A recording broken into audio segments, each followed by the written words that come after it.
Hey guys, welcome to 3D Dynamics Printing. I'm Dean.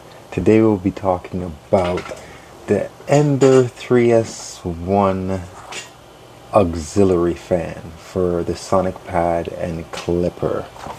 I purchased one about a month ago and installed it on one of my Ender 3S1s, and that Ender 3S1 actually runs on Clipper with the Sonic Pad, and I tell you guys, it actually is a blessing in disguise. It's really great. I mean, if you're going to be running the Sonic Pad on the Ender 3S1 or Ender 3S Pro, you will need an auxiliary fan, especially if your parts cooling fan isn't up to par.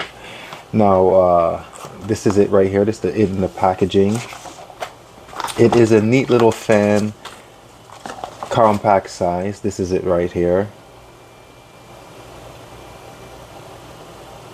And it's basically meant to go on to your gantry of your Ender 3S1 or the 3S1 Pro to assist you in your parts cooling. It is a variable adjustable fan with 24 volts. It connects to your motherboard or to an external power beyond your motherboard.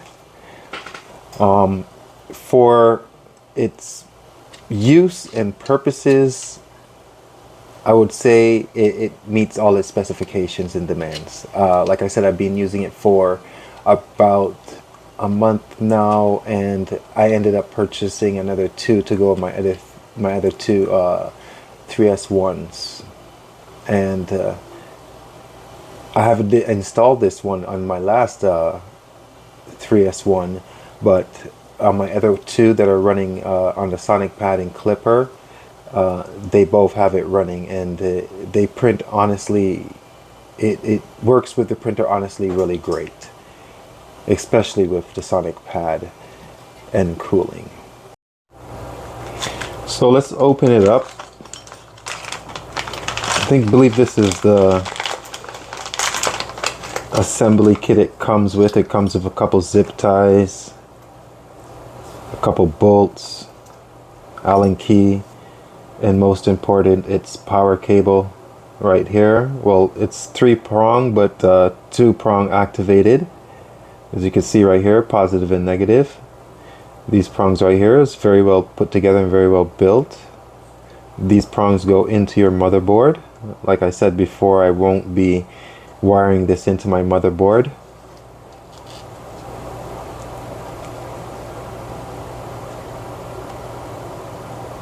So these are all the connections right here to 1, 2, and the 3 fans, and the regulators right here to keep them powered and giving you a consistent airflow on all 3 fans. As you can see here, I have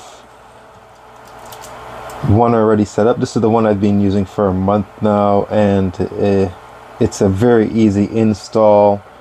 You just pretty much install it into some bolts back here onto the carriage, and you can adjust it. So this is how I have them wired up. As you can see here, here's the connection for the positive and negative connection right here for the 2 prongs, and I have it leading down along the ribbon.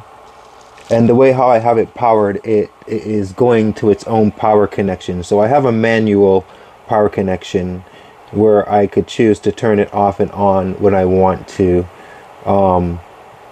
add more cooling to whatever project I'm building. Just like that, I just click it on, and as you can see here, the fan is spinning right now. It's not that loud for now, but the higher you turn it up, the louder it gets. But I don't think you're going to be needing this kind of speed and power for your prints with the Sonic Pad. I usually keep it around level 1, I would say around 1 to 3 or 4 for cooling. Depends on the speed that you're also printing at too as well. So thanks guys for tuning into the channel 3D Dynamic Printing.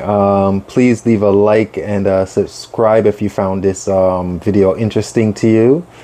And looking forward to the next video.